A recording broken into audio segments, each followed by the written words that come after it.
I appeal to you, brothers, to watch out for those who cause divisions and create obstacles contrary to the doctrine that you have been taught. Avoid them. For such persons do not serve our Lord Christ, but their own appetites, and by smooth talk and flattery they deceive the hearts of the many. For your obedience is known to all, so that I rejoice over you. But I want you to be wise as to what is good and innocent as to what is evil. The God of peace will soon crush Satan under your feet. The grace of our Lord Jesus Christ be with you. Timothy, my fellow worker, greets you. So do Lucius and Jason and Sosipater, my kinsmen. I, Titus, who wrote this letter, greet you in the Lord. Gaius, who is host to me and to the whole church, greets you. Erastus, the city treasurer, and our brother Quartus greet you. Now to him who is able to strengthen you according to my gospel and the preparation of Jesus Christ, according to the revelation of the mystery that was kept secret for long ages. But now has been disclosed, and through the prophetic writings has been made known to all nations, according to the command of the eternal God, to bring about the obedience of faith. To the only wise God be glory forevermore through Jesus Christ. Amen. 아멘. 한국말로 읽겠습니다. 교독해서 읽겠습니다. 형제들아, 내가 너희를 권하노니 너희가 배운 교훈을 거슬러 분쟁을 일으키거나 거치게 하는 자들을 살피고 그들에게서 떠나라.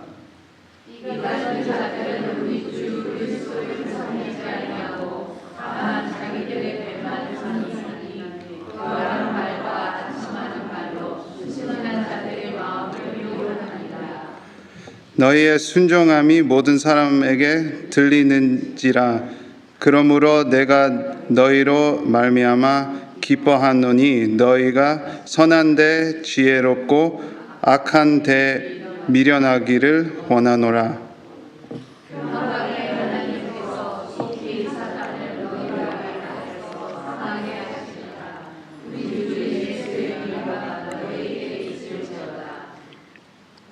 나의 동역자 디모데와 너의 친척 누기오와야 손과 소시바더가 너희에게 문안하느니라.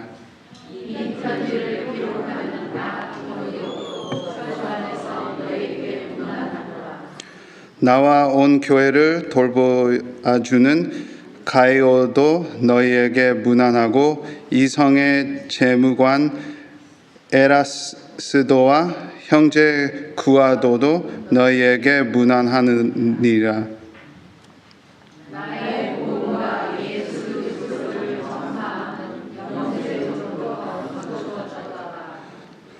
이제는 나타나신 바 되었으며 영원하신 하나님의 명을 따라 선지자들의 글로 말미암아 모든 민족에 믿어 순종하게 하시려고 알게 하시바 그 신비에 계실 따라 된 것이니 이 복음으로 너희를 능히 경고하게 하실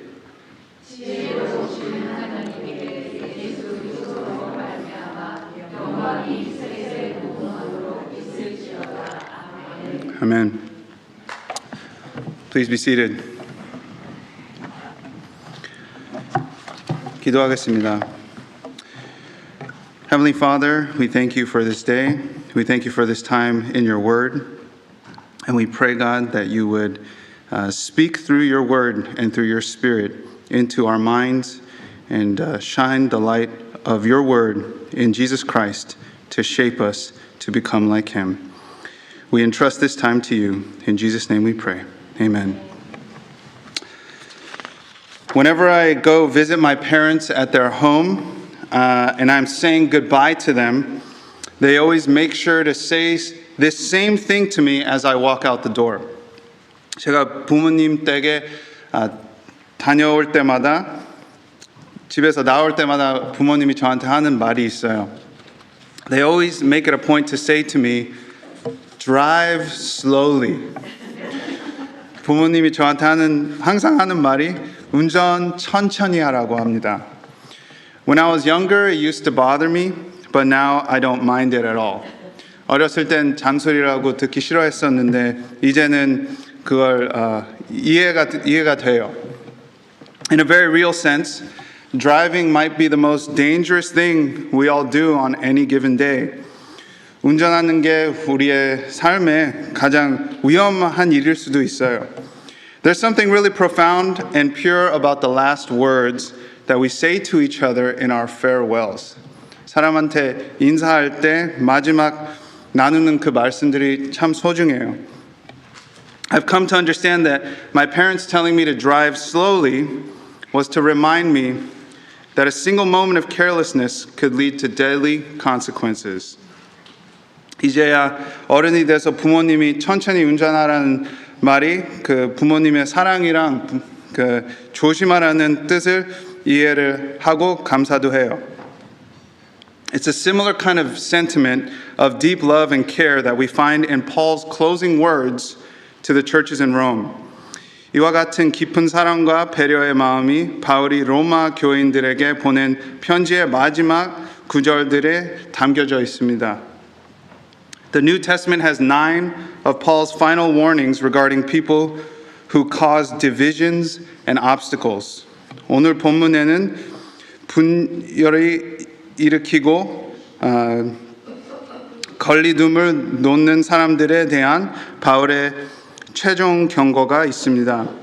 The aim of today's message is to understand this final warning of Paul to the Romans and what it means for us at Spring Fountain Church. 오늘 설교의 목적은 바울이 로마 성도들에게 이 경고를 줄 때 그 의미를 알고 우리 샘물교회에 무슨 뜻인지 알아내는 겁니다. We read all the way to verse 27, but I'll be mainly focusing on verses 17 to 20. 27절까지 읽었지만 그 오늘 설교의 중심은 그 17절부터 20절까지의 중심을 둘 겁니다. The central idea of today's text is this. Those who serve Christ avoid selfishness by faithful obedience and wisdom of God's word. 본문의 중심은 이것입니다. 그리스도를 섬기는 자는 하나님의 말씀에 지혜와 신실한 순종으로 자기 중심성을 피합니다. In other words, you cannot serve Christ and simultaneously serve yourself. 다르게 말하자면 그리스도와 자기 자신을 동시에 섬길 수는 없습니다. Jesus himself taught this exact principle when he said, "No one can serve two masters, for either he will hate the one or love the other, or he will be devoted to one and despise the other." 예수님께서 이렇게 가르치셨습니다. 한 사람이 두 주인을 섬기지 못할 것이니 혹 이를 미워하고 저를 사랑하거나 혹 이를 중히 여기고 저를 경히 여기리라. In today's text, Paul puts people in two different categories, those who serve Christ and those who serve themselves. 오늘 본문에 바울이 사람들을 그리스도를 섬기는 자와 자기를 섬기는 자를 두 부류로 나눕니다. So the question and title of my message today is one that I believe the text confronts us with. Whom are you serving? 그래서 오늘 설교의 제목과 우리에게 묻는 질문이 이것입니다. 당신은 누구를 섬기고 있습니까? Let us each ask ourselves this question today and listen for the Holy Spirit to speak through His Word. 오늘의 질문을 각자 마음에 두고 성령께서 말씀으로 들려주시는 음성을 들어주시기를 바랍니다. The sermon in a sentence is this: Make much of Christ and His Word and make little of yourself and your preferences. 설교 한 문장으로 요약하면 그리스도와 그 말씀을 크게 여기고 자신과 자신의 취향을 작게 여겨야 합니다. Let's look at verse 17 again.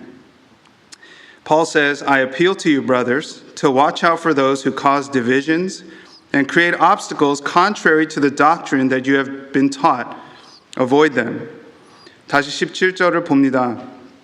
형제들아, 내가 너희를 권하노니 너희가 배운 교훈을 거슬러 분쟁을 일으키거나 거치게 하는 자들을 살피고 그들에게서 떠나라. The Christian doctrine that the Romans were taught was solid and aligned with Paul's detailed exposition of the gospel, which makes up most of the book of Romans.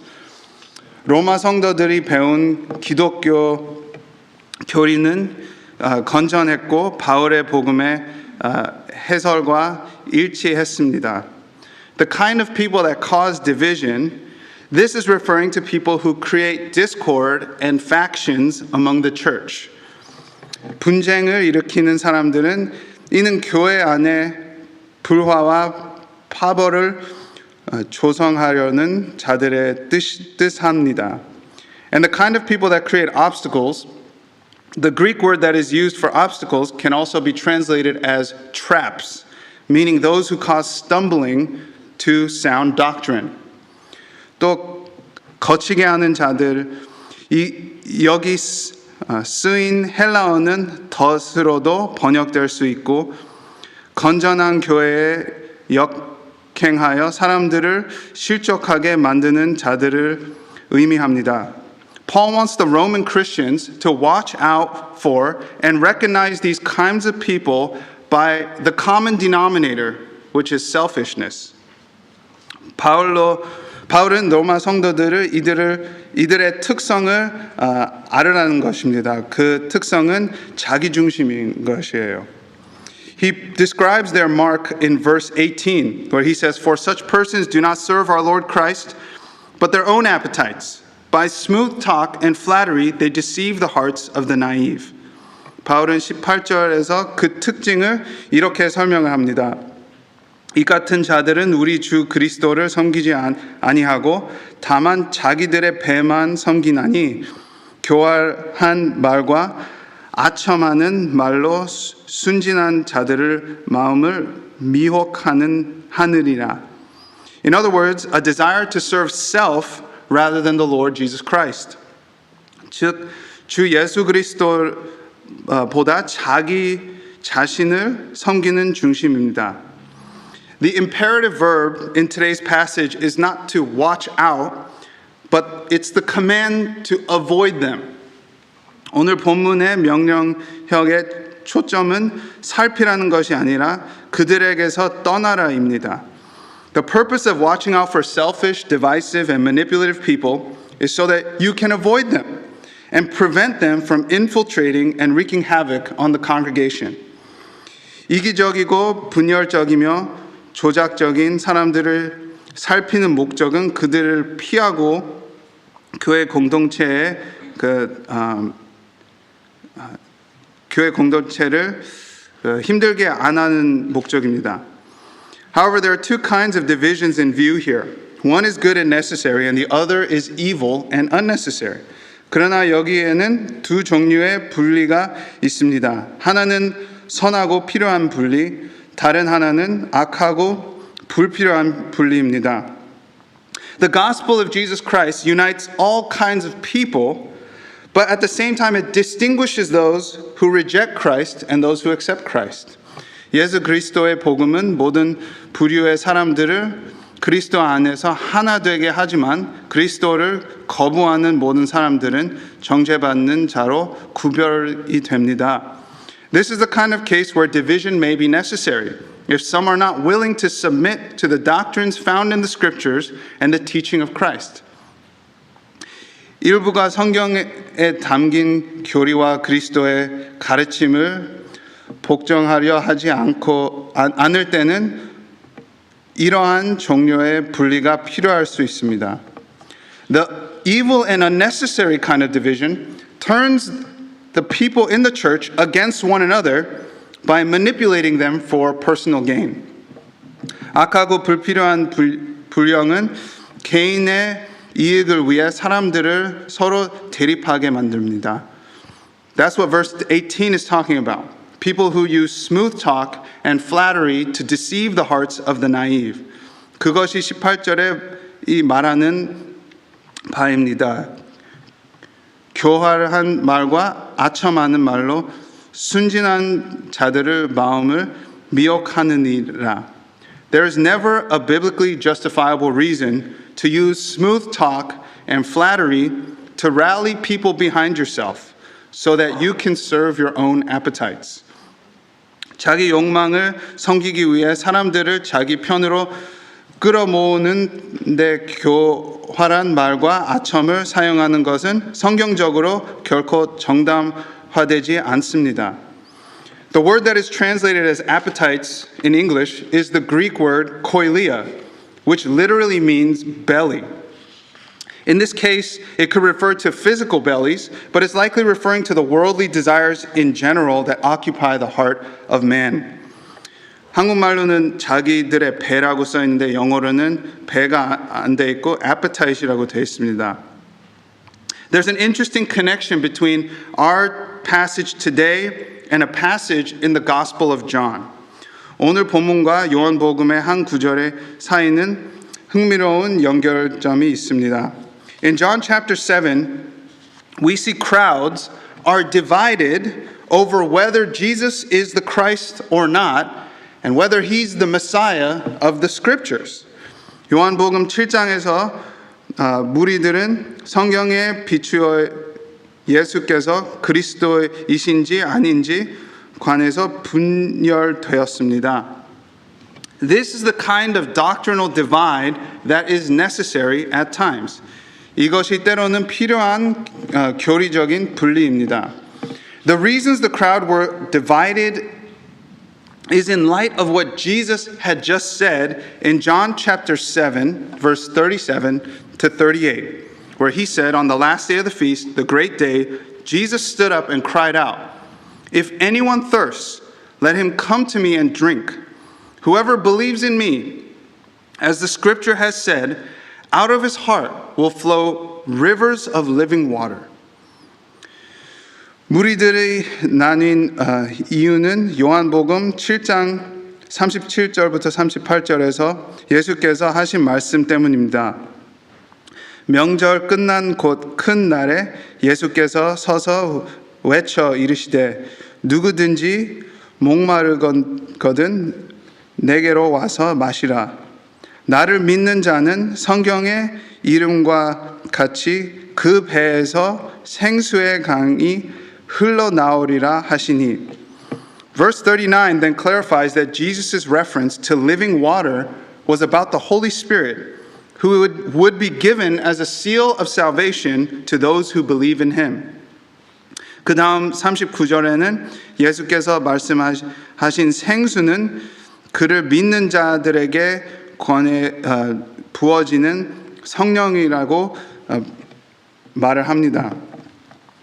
In English, when it says out of his heart will flow rivers of living water, that same word for heart is koilia, which literally translates belly. 그의 마음에서라고 영어로는 돼 있지만 한국말은 그의 배에서 생수의 강이 흘러나온다고 나와 있습니다. 이게 그 로마서 16장에 나오는 배랑 똑같은 단어입니다. The metaphor that Jesus says uses a physical description to describe spiritual truth. 예수님의 비유는 영적인 진리를 설명하기 위해서 육적인 표현을 했습니다. If you are thirsty, meaning you recognize your spiritual need, you need to come to Jesus and drink, which means repenting and believing in him. 내가 목마르다면 그 영적인 필요를 인정하는 것입니다. 그러면 예수께서 와서 마시라는 뜻은 곧 회개하고 그를 믿으라는 뜻입니다. Then Jesus promises your belly will overflow, which means your soul will be satisfied by the Spirit of glory.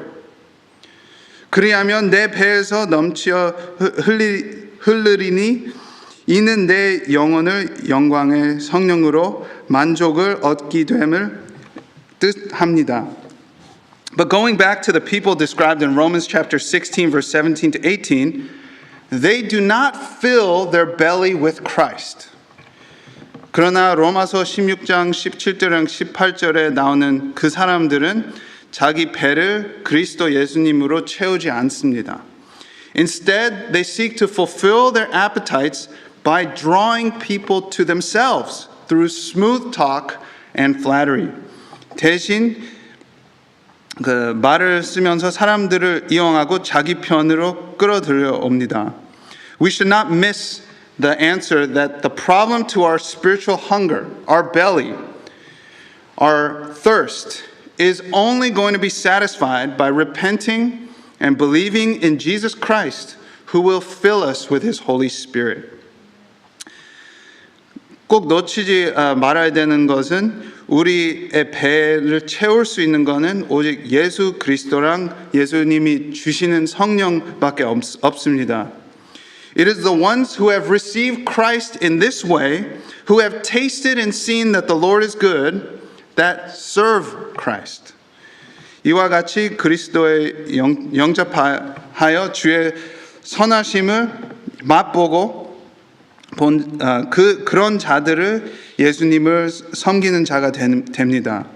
We do not serve Christ from a place of spiritual starvation. Rather, we who are in Christ serve Christ because our appetites have been satisfied by Him. We have experienced His grace and its sufficiency for us. 우리는 영적 굶주림 가운데 그리스도를 섬기는 것이 아닙니다. 오히려 그리스도 안에서 우리의 배, 우리의 마음이 완전히 채워져 있는 상태에서 하나님을 섬기는 것입니다.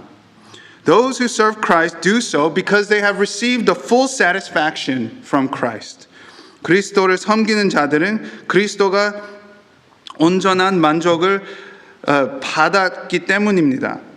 Those who do not serve Christ, on the other hand, they continue to serve their own appetites, their own belly, unwilling to find their satisfaction in Christ.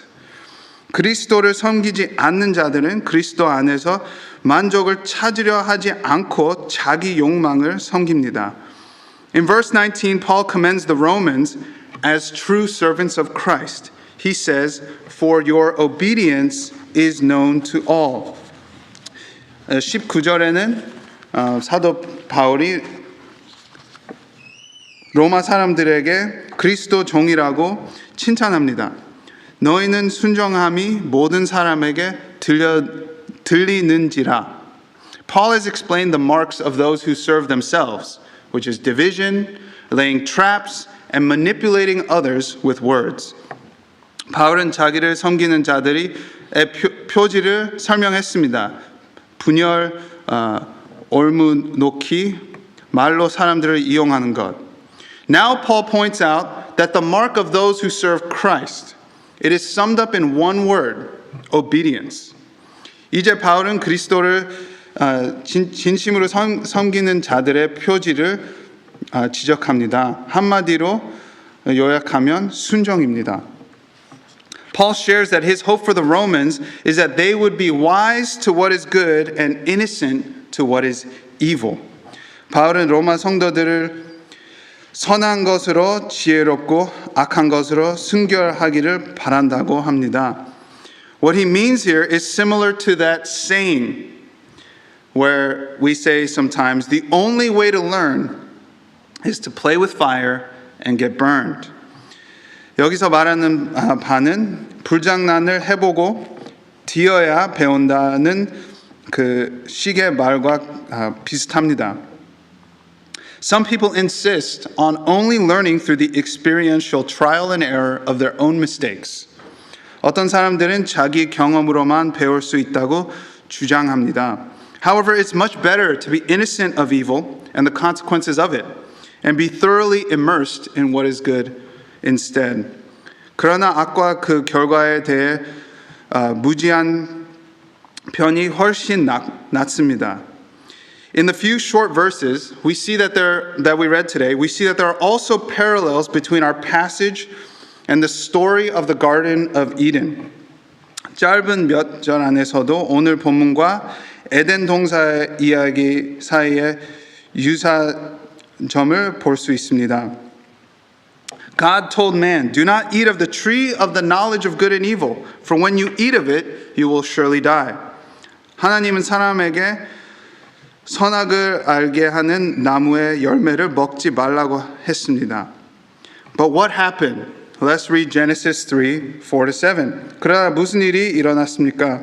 창세기 3장 4절부터 7절을 읽겠습니다. But the serpent said to the woman, You will not surely die. For God knows that when you eat of it, your eyes will be open, and you will be like God, knowing good and evil. So when the woman saw that the tree was good for food, it was a delight to the eyes, and the tree was to be desired to make one wise, she took its fruit and ate. And she also gave some to her husband who was with her, and he ate. Then the eyes of both were opened, and they knew that they were naked. 뱀이 여자에게 이르되 너희가 결코 죽지 아니하리라. 너희가 그것을 먹는 날에는 너희 눈이 밝아져 하나님과 같이 되어 선악을 알 줄 하나님이 아심이니라. 여자가 그 나무를 본즉 먹을직도 하고 보암직도 하고 지혜롭게 할 만큼 탐스럽기도 한 나무이지라. 여자가 그 열매를 떠먹고 자기와 함께 있는 남편에게도 주매 그도 먹은지라. 이에 그들의 눈이 밝아져 자기들이 벗은 줄을 알고 무화과 나무 잎을 엮어 치마로 삼았더라. Satan deceives the woman with smooth talk and flattery, making it seem like he cares about her best interests more than God does. 사탄은 말을 써서 아첨으로 여자를 속이고 마침 하나님보다 그녀를 유익을 더 생각하는 듯 보이게 합니다. The woman is naive and decides to serve her appetites in that moment, thinking with her physical belly as well as her spiritual belly. 여자는 순진하여 그 순간 자신의 욕망을 따르기를 결정했습니다. 자기의 배를 따르기로. And what happens? Their innocence is stripped from them. 그 결과 어떻게 되었습니까? 그들의 순결이 비껴졌습니다. What Paul is warning the Romans of in his final instruction is to not be fooled and infiltrated by the same enemy from the dawn of creation. 바울이 마지막 권면에서 로마 사람들에게 경고하는 것은 똑같은 뱀의 속임을 당하지 말라는 뜻입니다. One way to put Paul's warning is to say, we've seen this movie before. We know how the story plays out. Therefore, avoid those who cause division and lay traps against what you've learned. 바울이 경고를 이렇게 표현할 수도 있겠습니다. 우리는 이런 영화를 이미 봤고 어떤 해프닝이 생길지도 알고 그러니까 똑같이 속이지 말라는 뜻입니다. When we get to verse 20, we see really the connection between the bigger spiritual battle that we have been engaged since the fall of man. 20절에 이르면 타락 이후 계속되어 온 더 큰 영적인 전쟁과 연결이 분명히 드러납니다. Seemingly out of nowhere, Paul brings up Satan in verse 20 when he says, "The God of peace will soon crush Satan under your feet. The grace of our Lord Jesus Christ be with you all." 갑자기 바울은 20절에서 사탄을 언급합니다. He says, 평화의 하나님께서 속히 사탄을 너희 발 아래에서 상하게 하시리라. It makes you wonder, why does Paul bring up Satan all of a sudden? 바울이 왜 갑자기 사탄을 언급하는지 궁금해집니다. But this passage has been about the conflict between Satan and God's people all along. 그러나 이 본문은 처음부터 사탄과 하나님의 백성 사이에 갈등을 다루고 있었습니다. Let me connect the dots for you. Those who cause divisions and lay traps against what you've learned in Christ are being used by Satan. 점을 이어 보겠습니다. 그리스도 안에서 배운 것을 맞서 분열을 일으키고 올무를 놓는 자들은 사탄에게 쓰임 받고 있는 것입니다. They are not of Christ. They do not serve him, but act in accord with their own father, the devil. 그들은 그리스도께 속하지 않았고 그분을 섬기지 않으며 그들은 그 사탄 마귀를 자기 아버지같이 섬기는 것입니다. Do not be naive and deceived by his schemes against you. 그의 계략에 순진하게 속지 마십시오. Do not let them in. Avoid them, and God will take care of them. 그들을 들리지 말고 피합시오. 그러면 하나님께서 그들을 처리하실 것입니다. There are many times in the Bible where God promises to crush Satan and put him under the feet of Christ. 성경에는 하나님께서 사탄을 꺾어 그리스도의 발 아래 두시겠다는 약속이 많이 있습니다. However, this is the only time in the New Testament that we were told that God will crush Satan under our feet. 그러나 신약에서 하나님께서 사탄을 우리의 발 아래서 치실 것이라는 말씀은 곧 여기뿐입니다. This is the promise that will be fulfilled in those who serve Christ rather than themselves. 이는 자신이 아니라 그리스도를 섬기는 자들에게 성취된 약속입니다. So I ask again, 당신은 누구를 whom are you serving? 또 한번 묻습니다. 당신은 누구를 섬기고 있습니까? Before you jump to the conclusion that you are serving Christ and that you are not serving your own appetites, consider this. 자신이 그리스도를 섬기고 있다고 자기의 욕망을 섬기지 않는다고 성급하기 전에 처음 생각을 한번 해보세요. Are you obeying all that Jesus commanded you? 당신은 예수께서 명하신 모든 것을 순종하고 있습니까? Are you seeking first the kingdom of God in all you think, say, and do?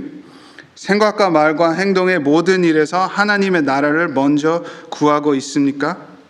Are you growing in your understanding and knowledge of God's word? 하나님의 말씀에 대한 지식과 이해에서 잘하고 있습니까? Are you prioritizing your own needs and desires over others? 자신이 필요와 욕구를 다른 이들보다 우선하고 있지 않습니까? We must be careful because the same way Satan deceived Eve, we also can be easily deceived if we do not find our appetites fully satisfied in Christ. 우리는 조심해야 합니다. 사탄이 하와를 속였던 같이 우리가 그리스도 안에서 우리의 욕구가 충분히 만족되지 않았으면 우리도 쉽게 속을 수 있습니다. A prime example of this is in the Apostle Peter's life in Matthew 16. 그 대표적 사례가 마태복음 16장의 사도 베드로입니다. In verse 16, Peter confesses that Jesus is the Christ, the Son of the living God. 16절에서 베드로는 예수님께서 그리스도시며 살아계신 하나님의 아들이시라고 고백을 합니다. Jesus responds to Peter's confession by blessing him, saying the Father revealed this to Peter, and that upon this confession he will build his church. 예수께서는 이것을 하나님 아버지께서 베드로에게 알게 하신 것이라고 축복하시고 그의 신앙 고백으로 반석 위에 교회를 세우시겠다고 하십니다. But immediately after that, when Jesus tells his disciples that he must go to Jerusalem, suffer, and be killed so that he could rise on the third day, Peter takes Jesus aside and begins to rebuke him. 그러나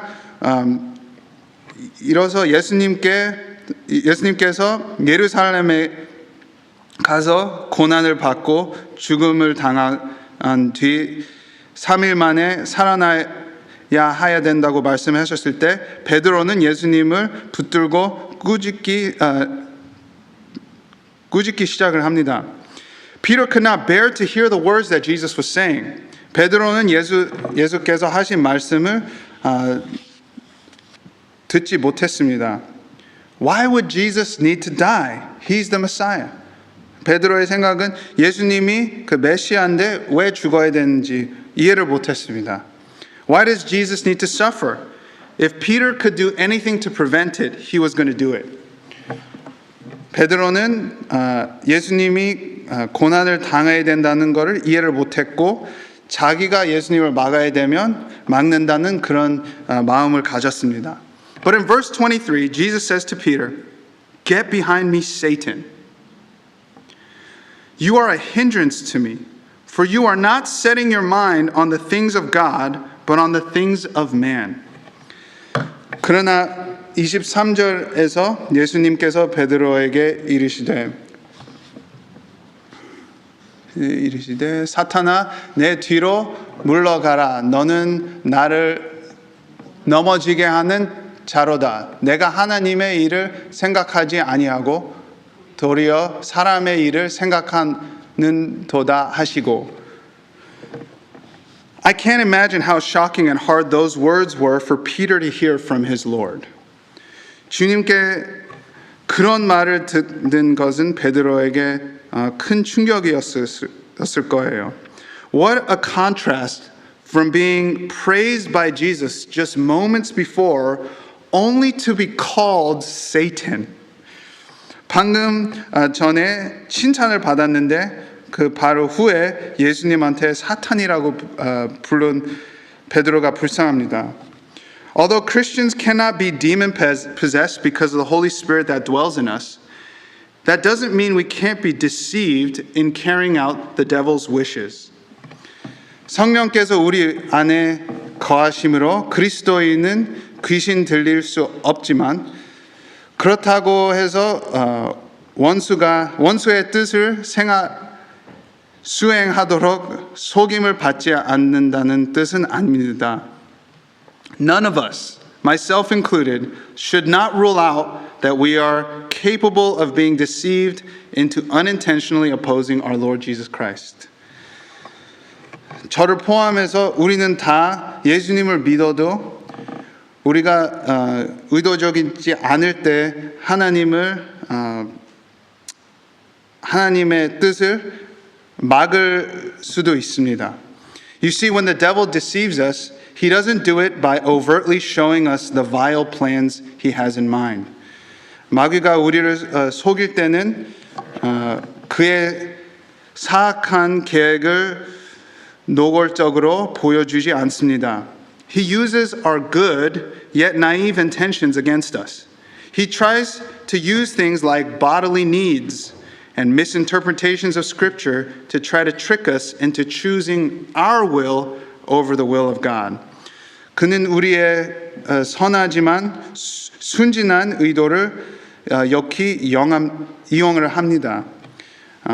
우리의 몸 육적인 약함들이랑 필요하고 또 성경을 삐뚤어서 우리를 이용을 하게 만듭니다. 우리를 결코 하나님 뜻을 따르지 않고 우리의 뜻을 따르게 만듭니다. We are just as prone to Peter's failure in Matthew 16. We are just as eligible to be rebuked with the same words, "Get behind me, Satan," if we are not surrendered to the will and the word of Christ. 우리가 그리스도 안에 그 말씀이랑 그리스도의 뜻을 완전히 순종을 안 하면 우리도 또한 베드로 같이 이런 말씀 "Get behind me, Satan을 들을 수도 있습니다. As Peter got caught up in his affection and care for Jesus, he acted in a way that directly opposed Jesus' will and words. 베드로는 예수님을 사랑하고 예수님을 보호해주고 싶어서 한 말인데 그게 예수님의 뜻이랑 예수님의 말씀을 어기는 것이었습니다. How often do we do this? We probably are not even fully aware. 우리는 얼마나 자주 이렇게 합니까?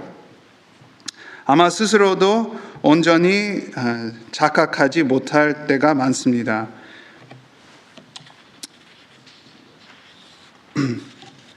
The only way you can properly discern your appetites with the will of Christ is through growing in wisdom and faithful obedience to His scriptures. 여러분의 욕구와 그리스도의 뜻을 바르게 분별하는 유일한 길은 성경 말씀을 지혜 안에서 자라가며 신실하게 순종하는 것입니다. If you aren't willing to accept that, you will probably find a way to convince yourself that your appetites are in fact the will of God. 이 사실을 하지 않는다면 여러분의 욕구가 사실은 하나님의 뜻이라고 스스로 설득할 방법을 아마 찾아낼 것입니다. That's the same kind of trap that Peter fell into, and that Paul is telling the Romans to watch out for, not only in others, but also in themselves. 그것이 베드로가 빠졌던 것 같이, 바울이 로마 사람들에게 경고하는 것 같이 우리가 알고 피해야 되는 것입니다. The solution in Adam and Eve's case, as well as Peter's case, was trusting and obeying the Word of God. 아담과 하와의 상황이랑 또 베드로의 상황의 그 정답은 자기의 느낌이랑 자기의 생각을 따르는 게 아니고 하나님의 말씀을 붙잡고 그 하나님 말씀을 믿는 거였습니다. Instead of choosing to eat the fruit based on their appetites, the right thing to do was to remember what God had told them and to trust that God commanded them not to eat it. 그들의 욕구를 따라 열매를 택하기보다 하나님께서 하신 말씀을 기억하고 그분의 말씀을 신뢰하면서 먹지 말라는 명을 순종하는 것이 옳았습니다. Instead of rebuking Jesus, Peter could have avoided that mistake if he really understood the Old Testament scriptures about the Messiah, and if he had just taken a step back to humble himself to what Jesus was telling him. 예수님을 꾸짖는 대신 베드로가 메시아에 관한 구약 성경을 제대로 이해하고 예수님께서 말하는 것을 그때 잘 순종히 들었으면 그런 실수를 안 했을 거예요. Likewise for us, what we must do is to make much of Christ and His word and make little of ourselves and our preferences. 우리도 마찬가지로 해야 할 일은 그리스도와 그의 말씀을 크게 여기고 우리의 자신과 우리의 취향을 작게 여기는 것입니다. This is how Paul ties a bow on his letter to the Christians in Rome. 바울이 바로 이렇게 로마서한테 쓴 편지를 마칩니다. Verse 25 to 27 of today's passage say this. Now him who is able to strengthen you according to my gospel and the preaching of Jesus Christ, according to the revelation of the mystery that was kept secret for long ages, but has now been disclosed to the prophetic writings that have been made known to all nations, according to the command of the eternal God to bring about the obedience of faith, to the only wise God be glory forevermore through Jesus Christ. Amen. 25절부터 27절은 이렇게 써 있습니다. 나의 복음과 예수 그리스도를 전파하는 영세 전부터 감추어졌다기 이제는 나타나신 바 되었으며 영원하신 하나님의 명을 따라 선지자들의 결로 말미암아 모든 민족에 이 믿어 순종하게 하시려고 알게 하신 바 그 신비의 계시를 따라 된 것이니 이 복음으로 너희를 능히 경고하게 하실 지혜로우신 하나님께 예수 그리스도를 말미암아 영광이 세세 무궁하도록 있을지어다. 아멘. Paul said in verse 20 that the God of peace will crush Satan under our feet. 20절에는 사도 바울이 평강의 하나님께서 속히 사탄을 너희 발 아래에 상하게 하시리라 라고 했습니다. How will he do this? He will do this by strengthening us according to the gospel and preaching of Jesus Christ, according to the revelation of the mystery through the prophetic writings, according to the command of the eternal God. 어떻게 그렇게 하십니까? 복음과 예수 그리스도의 전파에 따라 선지자들의 글을 통한 비밀을 계시에 따라 영원하신 하나님의 명령을 따라 우리를 굳게 하심으로 그렇게 하실 것입니다. Do you notice a common thread here? Our strength has everything to do with growing in wisdom of the scriptures and bringing about obedience of faith to his word. 공통된 맥락을 보시겠습니까? 우리의 힘은 성경의 지혜 안에서 자라가고 그의 말씀에 대한 믿음의 순종이 이르는 것과 직결됩니다. I started this sermon sharing about my parents warning me to drive slowly. 이 설교 처음 한 말씀은 저의 부모님의 말씀이었습니다. 천천히 운전하라는 경고. And let me close with another illustration about Jesus and driving. 예수님과 운전에 관한 비유로 마무리하겠습니다. Some of you have heard the expression, Jesus, take the wheel. It captures the idea that Jesus needs to be in full control of our lives. 영어로 표현이 있는데 예수님 운전대로 잡아주세요라는 표현이 있습니다. 이 표현은 예수님이 우리의 삶을 완전히 컨트롤하라는 뜻입니다. However, if you take the analogy further than what it's meant to say, Jesus taking the wheel just makes us passive passengers in the car. 그러나 이 비유를 지나치게 적용하면 예수님이 운전대로 잡으시는 것은 우리를 수동적 승객으로 만들어 베릴 수 있습니다. However, I think that it could be a more fitting analogy is if we are in the driver's seat, but we are not the boss. Jesus is the boss, sitting in the back seat.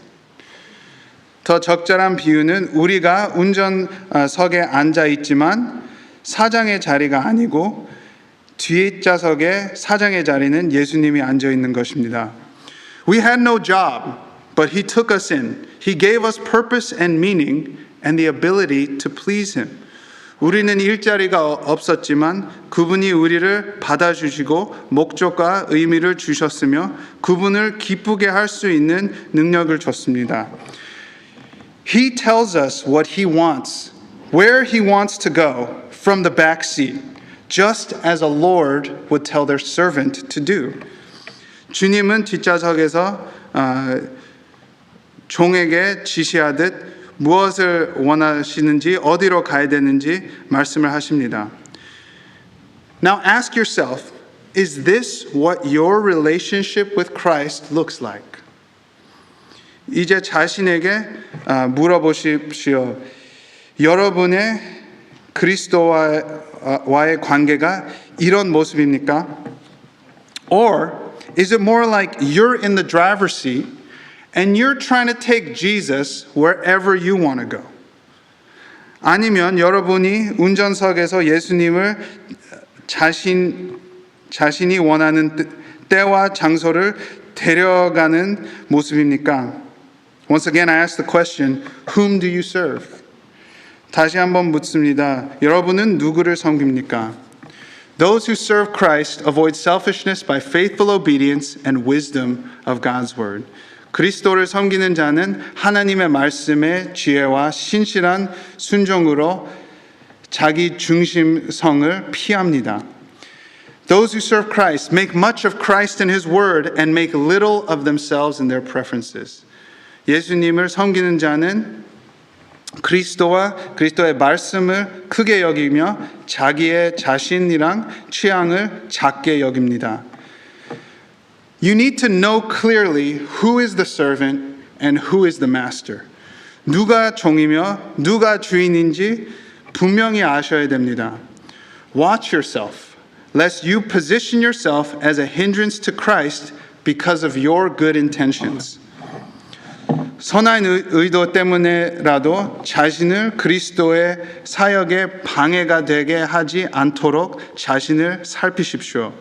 Instead of assuming your appetites are correct, ask and seek the will of God in His Word. 자기 욕구가 옳다고 전제하지 말고 하나님의 말씀 안에서 그분의 뜻을 구하고 물으십시오. Let's pray. 기도하겠습니다. Heavenly Father, we thank you for teaching us today through this warning, this final warning to the Roman Church. We pray, Lord, that we would heed this warning to not prioritize our appetites, our preferences, our opinions, our experiences, but to serve you completely. Lord, we pray that we would not make the same mistakes as Adam and Eve and even Peter. Even after he confessed you sincerely, genuinely, he was distracted by his own affection for Christ and prioritized his feelings rather than prioritizing the words that Jesus was speaking to him. Lord, may we humble ourselves before your word. May we be known for our obedience to you. And may we serve you not from a place of starving or lacking, but serving from a place of being full, satisfied in the living water that you have poured out to us in your Spirit. We thank you and we love you. In Jesus' name we pray. Amen.